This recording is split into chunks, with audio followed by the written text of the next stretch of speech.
Ladies and gentlemen, please welcome Micheal Pillsbury.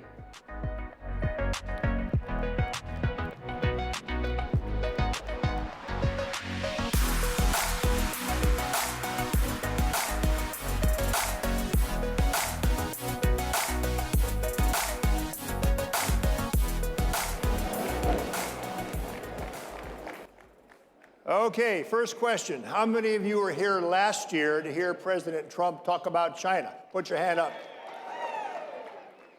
Last year, he gave a lot of details about his China strategy, his conversations with Xi Jinping. This year, as a scholar, I can tell you, President Trump has delivered on his China strategy.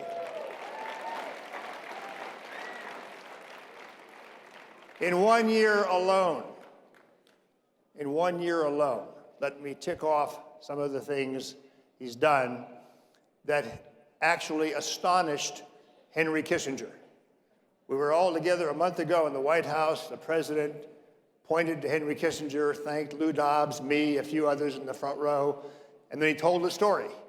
He said, "Henry, I understand you asked Jared Kushner this morning about the China trade deal, and you said, how did he pull that off?"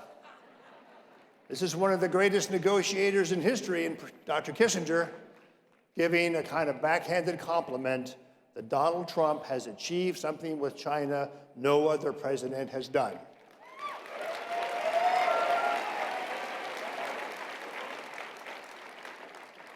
And you probably heard the president say one of the main reasons he ran for president is the terrible trade deals that cost our country deaths from fentanyl, loss of jobs, loss of infrastructure, and worst of all, the theft of our technology innovation base that's made us great over the last 100 years. He promised to fix that, and as of today, I don't think he's finished, but as of today, the Space Force and the new attention to space. You think, why is that important to China? Aren't they just poor peasants who don't know anything about space? No, they launched more rockets and satellites last year than we did, almost twice as many. They have a Space Force themselves. So their reaction when the president appointed General J. Raymond to be the head of the American Space Force, their reaction was a press conference. Oh, this challenges world peace. The second thing he did has to do with Hillary Clinton. Yes. The president has said many times on Fox News and elsewhere, if Hillary Clinton had won, China would surpass America during her term. And then he says, it's not going to happen on my watch.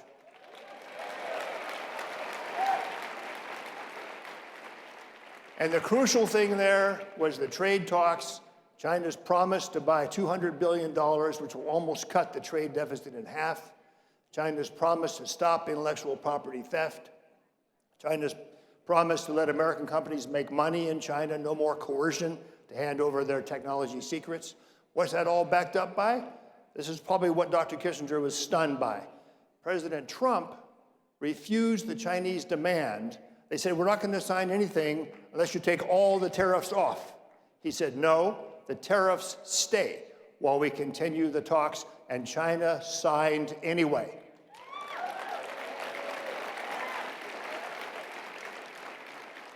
So we taxpayers now receive almost $70 billion from the tariffs on Chinese exports to our country. In other words, the president not only is tough negotiating with China, he's making money from them at the same time. And there's something you've heard about how the House of Representatives and the Senate never cooperate. The president asked for reform of the committee that investigates Chinese purchases of companies in our country that have technology and national security implications. The bill passed both House and Senate. The president signed it. But the important thing is, what was the vote in the House? 400-4. We can thank President Trump for that.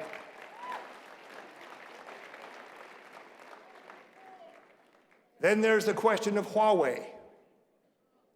The president has now got $1 billion from Congress to rip out and replace Huawei equipment in our rural communities. He's requested the extradition and the arrest by Canada of the chief financial officer of Huawei.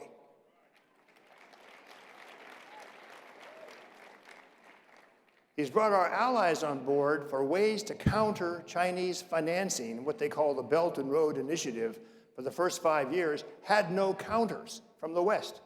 Now the president's created a defense finance corporation, and he's got the World Bank to cut back on its massive loans to China. The president had a survey done of all these World Bank contracts. What percent does China get? Well, 40%. It's amazing. Billions and billions. Then he asked, what percent does America get? Less than 1%. So now the president has begun to reverse that, so we get the 40% and they get the 1%.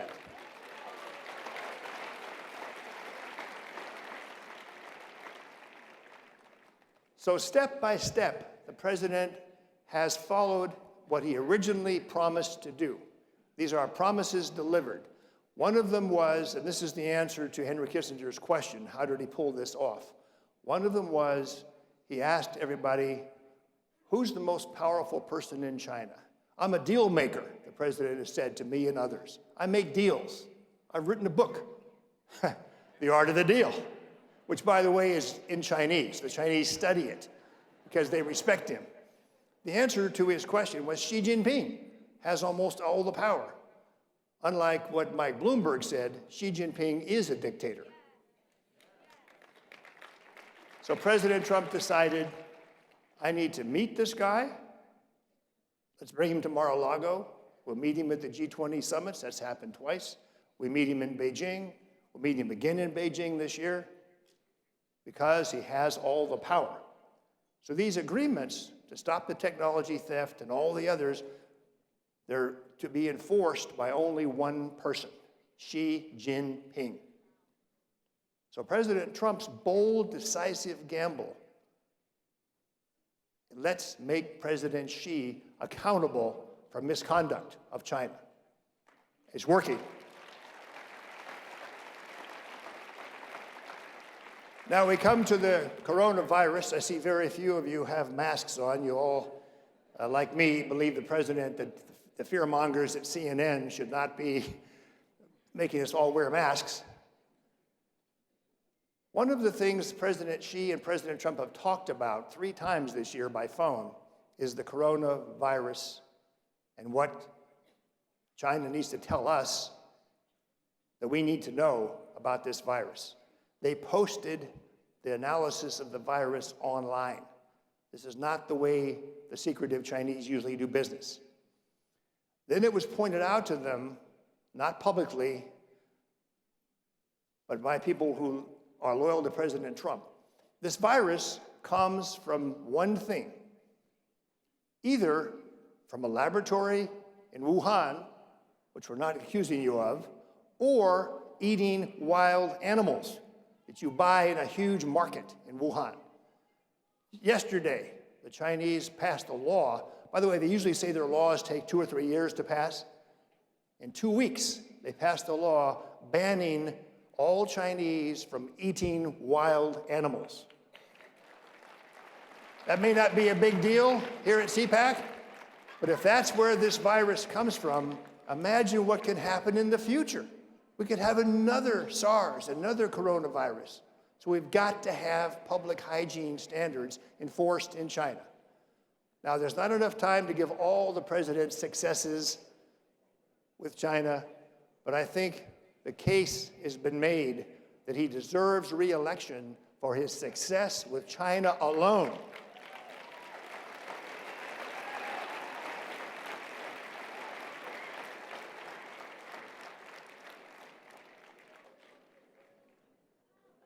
Time for me to go. I just want to make a pitch, since I've heard other people do this here at CPAC this year. I wrote a book called The 100-Year Marathon: China's Secret Strategy to Replace the United States. It now looks to me, based on the achievements and the accomplishments of Donald Trump, it looks to me like I was wrong. The Chinese plan is not going to work.